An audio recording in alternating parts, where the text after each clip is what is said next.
Okay, hi everyone. So for today's version of the Fireside Chat series for the Zero to Hero community, I have a very special guest, Mike Marg. Mike and I go way back from our Dropbox days, and since then his career has just skyrocketed. He's done so many things. He was the best rep at Dropbox that I managed. You and Ryan Lipster. Maybe I'll keep you guys even because you both are near and dear to my An heart. honor to be in the same category as Lipstick.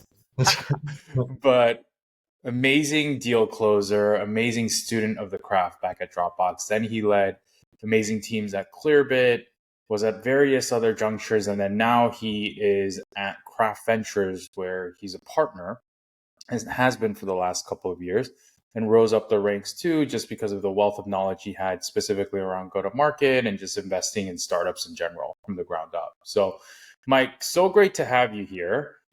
Anything that I missed out there? Anything you want to highlight from It's the such an intro? honor to be here with you, Peter. No, I think that covers it well. I'm excited to get into it. Amazing, amazing. Okay, so as we were starting to chat about Mike, today I just want to talk about sales, sales training, your experience with sales. So let's go back to how did you even get into sales? Like, talk about the beginning years of your career, leading up to when we met at Dropbox and through to Clearbit and now at Craft. Yeah, it was interesting. I really wanted to work at Dropbox so badly just because it seemed like such a special opportunity, and I was willing to do any job that they would have me do. So in their case, they were looking to build a sales team. They were looking for people with my rough background. I'll explain what that is in a minute. But I was just like, okay, I'd rather join a rocket ship type of company than continue in a finance career, which is what I had transitioned from. And I think that the feeling was spurred on by just seeing my friends who worked at startups loving what they did every day and just watching them. They'd go to work in jeans and, sneakers and a t-shirt, and they would have fun all day, and they would intentionally stay late and hang out with their friends at work and eat together and build these bonds. And I just didn't feel the same way about going to work every day that they did. And it made me feel like maybe there is something in this startup world that is kind of calling to me naturally. I was lucky enough to have a roommate that worked at Dropbox. I was exposed to what the culture was like there. I was exposed to the traction and how explosive that business was. Mm-hmm. And I just kind of longed to be a part of something like that. So I asked him, hey, is there anything worth doing, anything I could be doing at Dropbox? They were hiring for sales. They were actually very open minded that to hit the type of growth and hiring quotas, they would have to get creative and not just hire seasoned salespeople. And I think the team, OJ and Kaylin and yourself and early team members felt, hey, maybe like we could hire finance consulting type people who were smart but also could be consultative and figure out this new motion. So that was how I got into sales originally. Yeah, totally. It was a lot about like, can we hire people who can think from first principles, right? Not necessarily did you have the sales experience. Yeah, Um, and I think that that's really important even to this day, because while everyone tries to build the same playbook from company to company to company, I do think there's a level of first principles thinking that's required to mhm. maximize the quality of your sales motion. Just everyone sells a different product to a different buyer, different things work, different things don't work, different prospecting, different discovery tactics. Yeah, Certain buyer profiles have a lot of patience for discovery and some don't. totally. So I just think that first principles thinking is really important even today. Just because you were successful in one sales motion doesn't mean you'll be successful with the next unless Yeah, you can adjust. totally, totally. Talk to us about kind of the variety of roles you held because you moved around, different parts of the organization. So, what did you start as? What kind of deals were you closing, and how did that evolve over Yeah, that's time? one of the cool things about startups is your role can change so quickly from year to year because the organization's needs change so quickly and the strategy changes so quickly. And I've always embraced that for better or worse in my career, just an openness and willingness to try different things, and wherever my number is called, just kind of go, okay, I'm happy to try this out. But at Dropbox, I remember year one was very much like, we're building an outbound team. Let's try to make it work. Year two was, we're building this mid market motion. Mike, start there and we'll see if we can start finding traction in this mid-market like SMB. And I think that is where Dropbox ultimately had the best product market fit. And then the next year was, hey, let's try to build an enterprise motion, or rather build upon the enterprise motion that Peter, you built that motion at Dropbox. I give you so much credit for pioneering selling Dropbox to the biggest organizations, to NBCs of the NBCs and CBSs of the world, these big, huge companies. And Appreciate it. then once that started working, my role became, hey, can you work under Peter and scale that motion, prove that other people beyond, our kind of early enterprise sellers can make this work. So Yeah. that's a 3.5 to 4 year journey at Dropbox. I left to join Slack, where I worked for about 2.5 years. I started as an enterprise seller there, and then I I can't moved believe I into left out Slack in the intro, by the way. what's that? I can't believe I left out Slack. I said Dropbox and Clearbit. We'll And splice it in. It's I'm glad you're bringing up Slack. Yeah, yeah. Slack. I mean, Slack was such a cool experience because not only do they have the Dropbox explosive level of product market fit, but it really was an enterprise focused company. From the jump, maybe not the jump because Slack pivoted from being a video game company early on. But Yep. as soon as they saw, hey, we're seeing hockey stick like growth from Teams, the decision was made pretty early. Okay, let's go after the enterprise. Yep. So a year of enterprise sales and then a year of doing enablement. I very briefly was the only person in the enablement function at Slack, and just kind of took a very humble, like, all right, let's think about what the org needs, and I'll try to deliver it as quickly as I can. And then we built out a larger enablement function from there, and I really credit Slack for being open to the ability to invest in enablement. I think that's not every org feels that way, but it's magical when it really works. And then I Yep. joined Clearbit, and I spent a year as an SDR manager, or I'm sorry, it was actually like 3 months as an SDR manager, and then the rest of my time there leading the net new business function. And then I left to join Craft, which I felt like was a once in a lifetime opportunity to join Craft Ventures as an investor. And I've been there for the last 4 years. I started as a principal. I'm a partner now, but the job is very similar. Your job is to find iconic companies and invest in them as early as possible. Amazing. By But the it's way, a lot like sales. totally, totally. And yeah, I want to get back to that. But going back to Dropbox, by the way, I didn't feel like you worked under me. It felt very collaborative because it was like a tiger team, right? It was like a SWAT team going after media sales, and you yourself closed a lot of big deals as well. So I appreciate all the credit you're giving me, but you made my job so easy back then. So I really am grateful for that. Let's talk about training, right? So how did you learn at Dropbox? Like what types of training did you take? What was your mentality for being like, hey, this is how I'm going to try and master sales and get good at it? One And of then the we'll go to coolest, Slack and Clearbit later on too. But let's yeah, start with Dropbox. Yeah. one of the coolest things about Dropbox, I remember this from the earliest stages of the company. It was a very like, let's get in a room and whiteboard stuff type of culture. And that could be very informal, or it could be, hey, we've set up a meeting with the head of whatever function cross functionally. We're going to spend some time on how the sync works under the hood, or whatever it was. But I think Dropbox had a culture of being very like product focused and training a lot on the product, and you were respected as a seller if you understood the product in a deep way.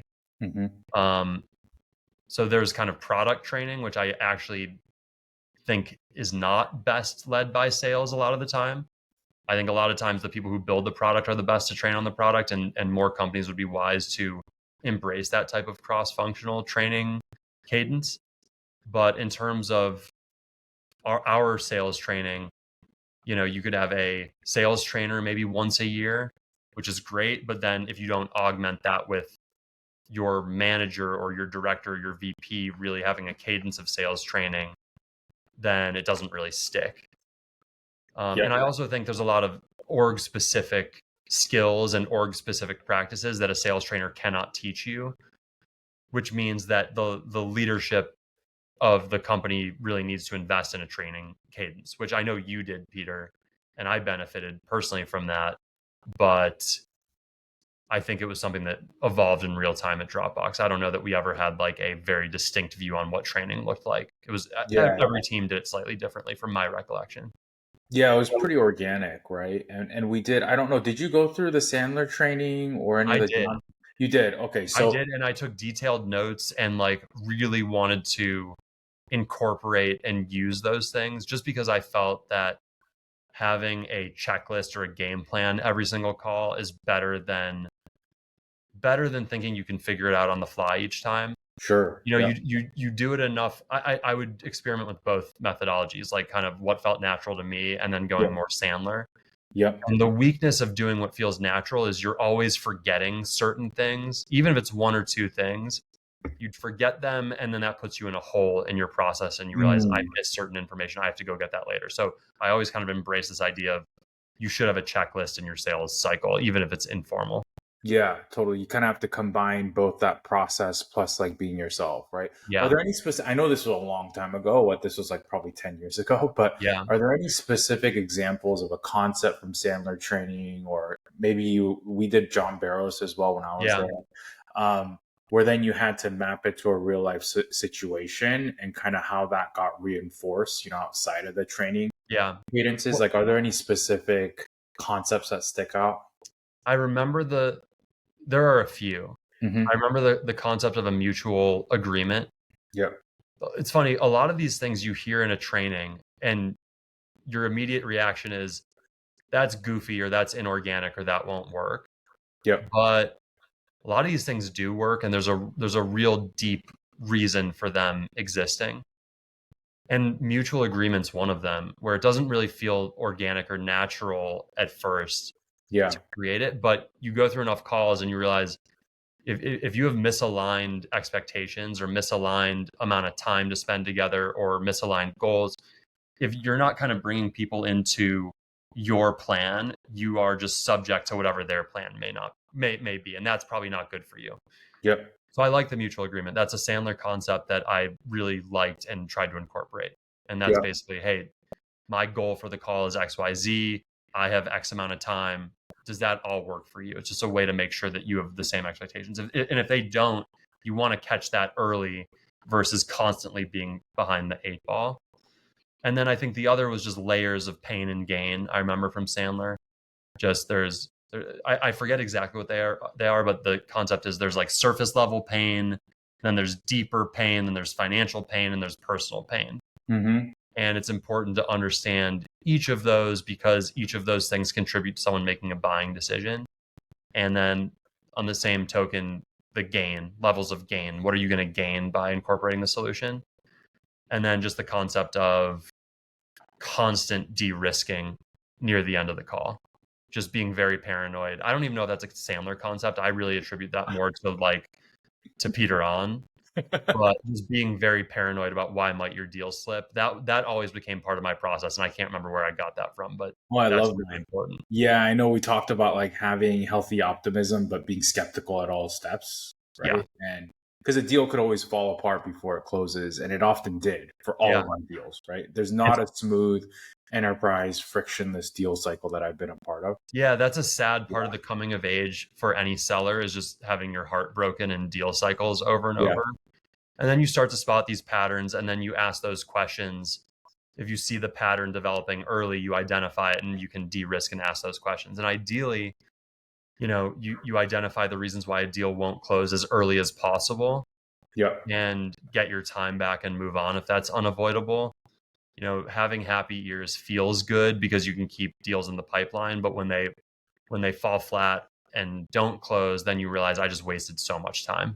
Yep, yep, totally. And I don't know if you did this intentionally, but you organically, when you're talking about mutual action plan and it seeming goofy in the training, you started talking about, hey, on a call, I'm gonna want to address whether or not there's misaligned expectations. And I think that's something we talked a lot about too, and you did really well. We didn't actually use the buzzwords of training in our calls all that often, right?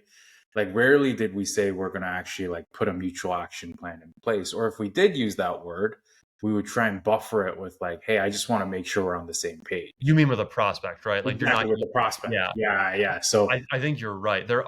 the sales words you typically want to make empathetic by making them customer friendly and customer facing. So Exactly. mutual Yeah. action plan seems very beneficial to me, but it doesn't sound beneficial to you as the prospect. So I Yeah. agree with that completely. Yeah, unless you're explaining it, which you did as you were talking about the mutual action plan, which is why I think like a lot of sellers feel like it's goofy because a lot of the trainers are so focused on the words and the acronyms versus like how do you actually deliver an action plan, right? Yeah, Which it's is the why behind it. I can explain yeah, the why behind this concept without labeling it as something that may seem like a turnoff to a prospect for sure. totally, totally. So let's move on to Slack. I feel like we could talk about Dropbox all day long because I remember all these like fond memories. We were in Iowa, if you remember, eating Oh steak yeah, with or Meredith. Meredith. Yeah, We could talk about that all day long, and it was just so fun to be on trips together. But you mentioned Dropbox is a little bit more organic based off the manager, how you got coaching at Slack, right? You had the opportunity to actually form the first enablement foundation there. So, how did your experience at Dropbox inform how you were crafting that program? And did you, let's start there, and then I have a few other follow on questions, yeah. but let's just start there. Like, what was the mentality of you putting that enablement program together at Slack? Well, what I remember about enablement at Slack was the product is so multifaceted. Slack can be used in so many different ways. And I think for a while, no one really nailed down how do we message this and what should our first call deck look like and Mm. who are we even targeting and what do we say to them?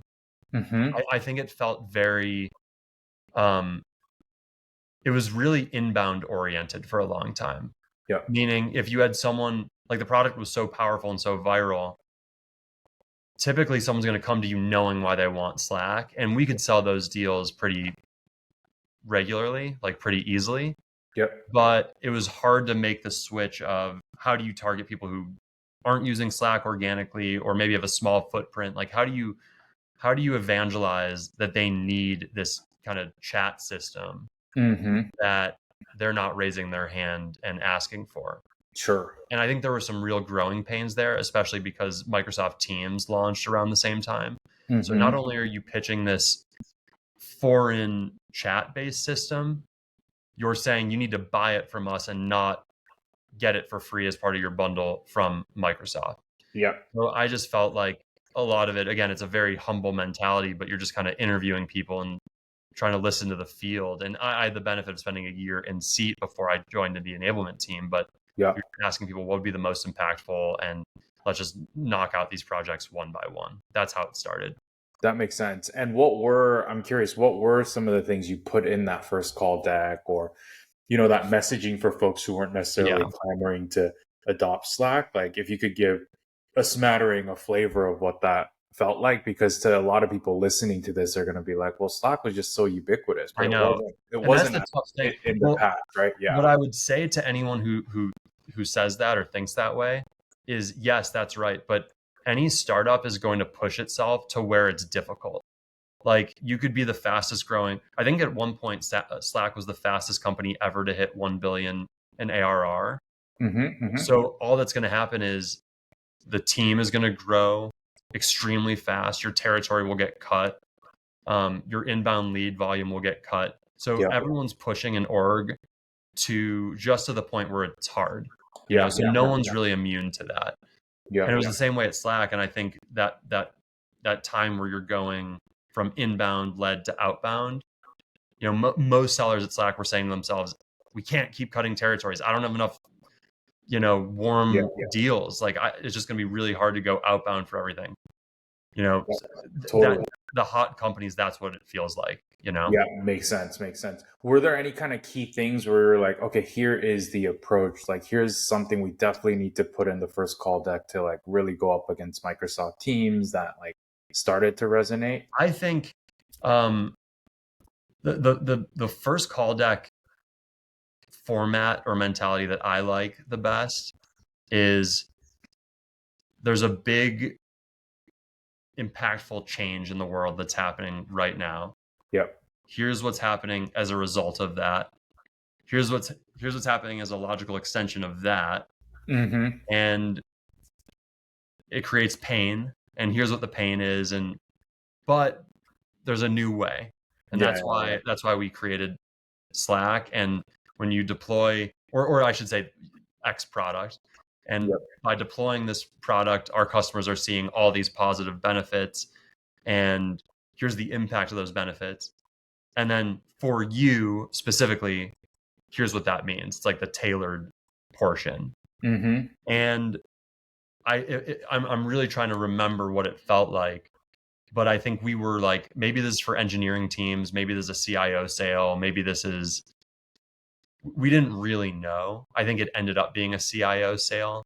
Mm-hmm. Mm-hmm. And you're kind of saying, hey, I want to partner with CIOs who are really forward thinking and innovative Yep. and understand this vision of channel based communication and believe in it and think that it has a place in their company. And honestly, if they don't feel that way, identify it early and Mm. try to move on. Like if they don't see that vision and they don't really believe in it, I Yep. would rather as a seller be honest with myself about that than force it on you. That was always my Totally. mentality. I love that. Yeah, because that's what I coach my founders to is the deck should be useful to disqualify prospects and figure out whether or not they believe your view of the world.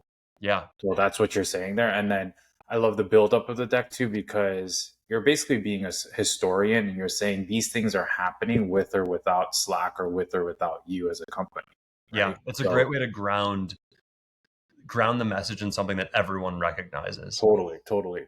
So let me ask you a question about training. Did you incorporate formal training at Slack? What was that like? I know, and more so from like an external perspective. I know internally you were probably engaging a ton with the reps and working on revisions of collateral deck messaging and all that. But yeah, what other sales training components were there, if at all, at Slack?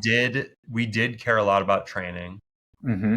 There were a couple projects related to training that we led. One was a monthly Wednesday training session. It was both like trainings and key updates from people in the go to market function. Mm-hmm. So we ran that. It was a monthly thing. And it was, I believe it was like an hour long all hands where you have a very tight, crisp agenda. We rehearsed it a bunch and it Cool. was a big production. Yep. We also did new hire trainings. So we had this big sales academy that every new hire would go through, and you're kind of teaching them every single week about the product and about the team and how pricing works and who to go to for questions. And I'm speaking during that and inviting speakers, and that's another kind of big production. And then we would do more ad hoc skill based training. So the sales managers would identify we should really practice or do a training on outbound or cold calling or whatever the skill was. And we would set that up typically on a monthly cadence as well. Yep. So I think training was important. And I think it's just a drumbeat of there's a skill to be trained on. And the same thing Mhm. happened at Clearbit, where I was a manager at Clearbit and a sales Yep. leader there, but we did weekly trainings. We every single week we found a skill to train on, and someone would nominate a skill, and we'd set an hour for lunch on like a Thursday or a Wednesday, and just without fail we would train on that skill. And just Makes sense. I think it's important, even if people don't retain the knowledge, just the cadence of training, and you're going to absorb stuff naturally. And Yeah. I just think it's helpful to have that drum beat. Totally, totally. At Slack, did you guys do any external training as well, or was it mostly kind of internally led? Um, We and yeah, had what was that like? we had we only did external training for sales kickoff, from what I Okay. recall. Yep. So every January or February, early in the year, we would host. I believe it was either Sandler or Guru Ganesh, which was a Mm. Sandler offshoot. Yep. And so that would be a key component of sales kickoff. We're going to get everyone in a room, train, and practice, and then all have a nice dinner and have fun, afterwards. Yep. Yep. And what did you feel like was like the adoption or the effectiveness of like both programs, right? Because you said like the drum beat is helpful. Yeah. Um, and I'm sure there were like lots of managers when you were at Slack, right? So how did each manager kind of like incorporate the learnings? And did you feel like they were doing it justice? That's the tough thing about trainings. I think Yeah. you do the training, there's this big surge of excitement, and then it kind of drops off. And I think that's typically what happens after a big expensive sales training. And I think it was similar at Slack, where you would do the training and then every manager has to decide, how much do I believe in what was just trained on, and how rigorous am I going to be in these things being adopted. And Mm. a lot of times you just have so many battles as a sales manager to fight that pushing another person's training concepts on your team typically is not the top priority, and thus it tends to fall by the wayside.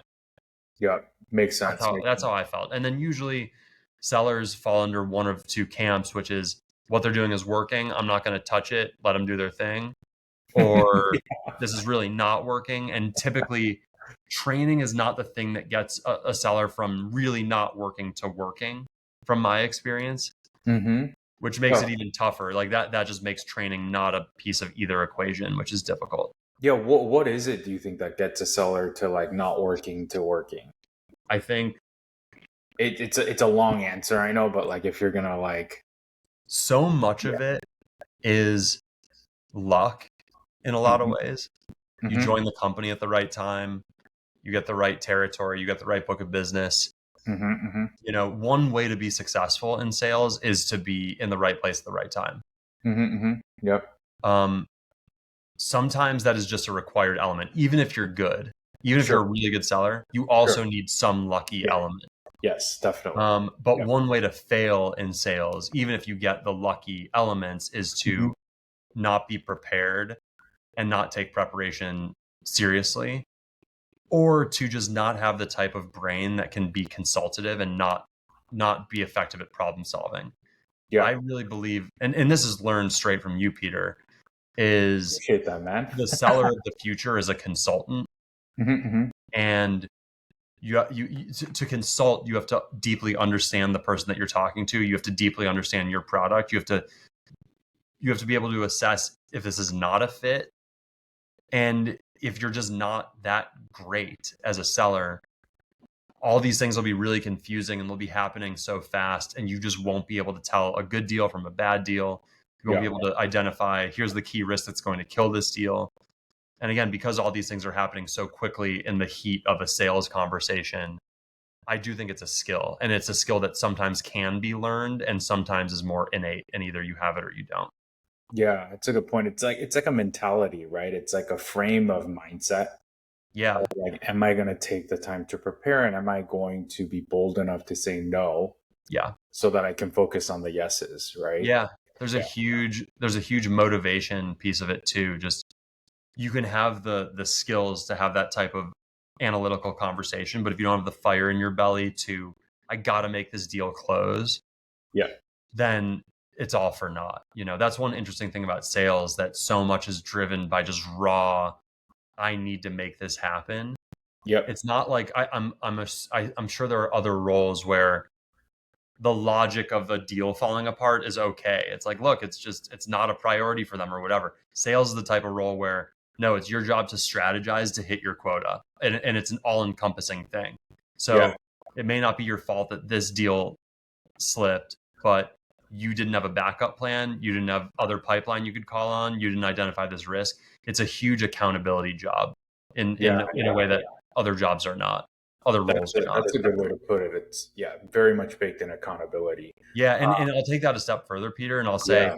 with all the talk about AI, and AI, I'm sure will take people's jobs or change people's jobs. It'll impact the job market Hmm. as time goes on and AI becomes more powerful. That's inevitable. But the point that I've made in the past is that accountability is the job of the future. Someone is Mm. going to be accountable for the way AI is deployed. Someone's Mm. going to be AI can't really be accountable to deals closing. A human has to do that. Because what are you going to do? Fire the AI? It doesn't make sense. Yeah, So you still have to like provide the guardrails and the motivation and the inspiration for the AI to work properly. correct. And everyone has the same AI. So in that world, Hmm.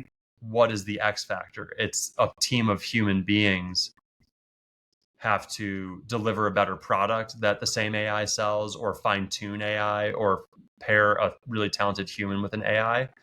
So I just don't see a world in which accountability is not a core tenet of human knowledge work. Yeah. Yep. Totally. That's really well put. Well, I know we're almost coming up on time, but I do want to talk about the Clearbit experience as well because um, you brought in a training firm, but then I was super grateful to also be in that world. And you and Greg Walder, Mike Heller are all super supportive of bringing me in as a coach, right, to listen to calls. So, can you talk to me about that decision? Because you had Winning by Design kind of frame the concepts, which I thought was great. They've done that multiple times. And I remember sitting in on some of those sessions. And then I was doing something else, but hopefully both were productive, I'd like to Yeah, think. for sure. So kind of tell me kind of what that was like and why you chose to bring me in after kind of enlisting Winning by Design as Yeah. well. So for context, we were working with this firm called Winning by Design that is really great. And they are go to market consultants. And there are a lot of pieces of a go to market motion that should be planned in a way that a lot of sales leaders are not necessarily experienced in planning. I think a lot of sales leaders are good at rinsing and repeating playbooks. And I think Winning by Design skill was building a playbook from scratch with data and deep analysis, and they'd produce incredible materials. And basically they would outline, okay, here's, the products that you're selling, and here's who you're selling them to, and here's who we think your ICP is, and here's who is a good fit, and here's who is a bad fit, and here's what I think you should say to them and not say to them, and here's how I think you should structure your calls. So Winning by Design has a call framework that is different from Sandler, but it's these all exist in the realm of have a repeatable process that you treat everyone. But Yeah. to answer your question, why do we bring in someone like you? It's because there is an element of sales training and sales coaching that is just, it's a deep skill that you have that a training firm doesn't have. I feel that you have deep insights on how to do consultative selling, and your style, Peter, is actually much more free flowing, and you can change your approach on a dime in the heat of a sales conversation. And I think just based on the nature of being a consultancy, not to pick on Winning by Design, I think all consultancies are like this. Sure. Yeah. Yeah. You're Yeah. marketing a process, and you're marketing the idea that this process must be followed to a T and it works. They're just Hmm. slightly conflicting approaches. One is saying, I believe in the artfulness of the human being to make reads and navigate. And the real like playbook is saying, I just want everyone to do the exact same thing. And that's the only way to scale your org with predictability. I don't want people doing different things. I don't want people thinking about different things. I want people doing the same checklist and coming out of a call with the exact same data. And Yeah. I do think there's a way to marry those two. I Hmm. think in an ideal world, everyone follows the same checklist process, but you know how to make the reads that you coach people to make so that you can deviate from that process. It's like football. Everyone Yeah. has, you have a play, but in the NFL, it's very improvisational. And the best quarterbacks are the people who, when a play breaks down, they can run, or they can make 3 or 4 or 5 different reads. I think Yes. it's a perfect analogy for sales. Completely agree. Yeah, it's why I coach my founders and my clients on memorizing scripts for their demos and their pitch deck because the more you memorize the script, the better you can off-road, Yeah. right? Like you can't off-road off of something that's not a base, right? Like Yeah. if you don't have a foundation or base, you can't go off and deviate, right? And make those Right. reads. So I love that you explain that analogy and thanks for walking me through that. It was such a long time ago too. Clearbit was like what, like 7, 6 years ago. I know So all these it's things, and it's startup time. There is like a time dilation to it. yeah, So a 3 year, 2 year stint can feel like a decade, and it makes it even harder because in startup time you're recalling like what feels like 25 years worth of stuff, even though it was just a decade. totally, totally. Well, this is turning out to be one of my longer recordings because I'm like really enjoying the conversation actually. But let me try and like round this out. You're obviously a very high-powered investor. You see a lot of deals. Kraft has been involved with so many iconic companies, right? It continues to be, and now you're part of that leadership partner team. Um, do you have any? Since this will go out to a bunch of founders too. Any advice to folks in the founder-led sales stage, right? Like, what words of wisdom can you give founders? Like, what are some of the maybe one or two most important things they should like focus on? Because it is hard. I think it's the hardest to get from 0 to 1. Yeah. So you see a lot of patterns of this. What is the best way to get out of that unscathed and kind of in a very successful way? Yeah, I think there's probably different categories of this 0 to 1 stage. Yep. I think the two big ones to call out are there's the type of company where just something is working and I don't really understand why it's working this well, but it just is. Like things are taking off and Sure. something's happening here that's exciting and noteworthy, and I can't deal with the demand.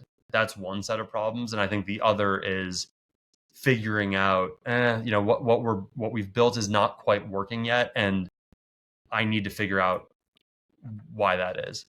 So I think my answer would be very different for both of those. Hmm. I think if things aren't working, my advice is just talk to customers and talk to as many end users as possible.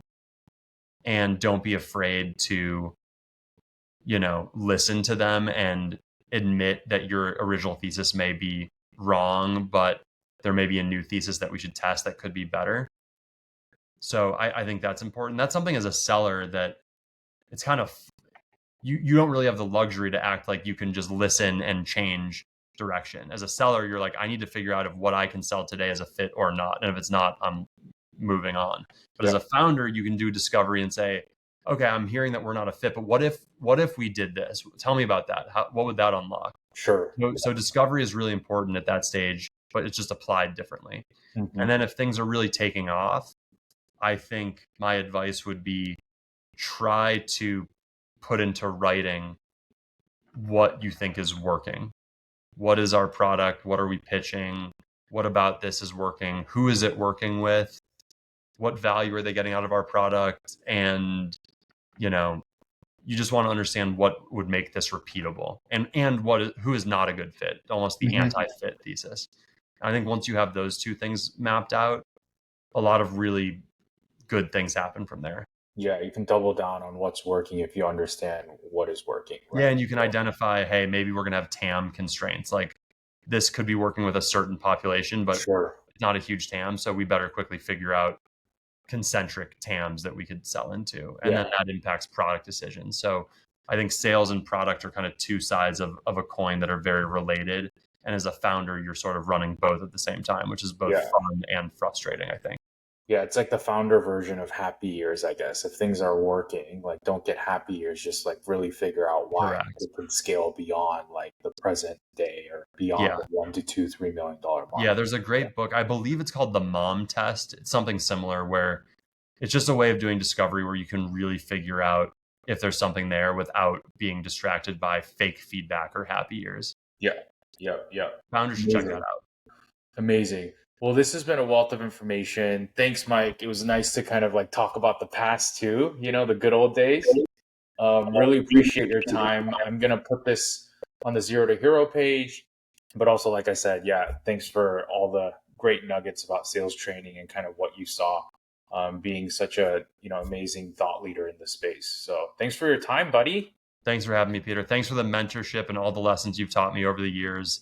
I mean, I can't tell you what a difference it makes when you spend time on someone's team who's investing in your development and believes in you and is patient with you and really wants the best for you.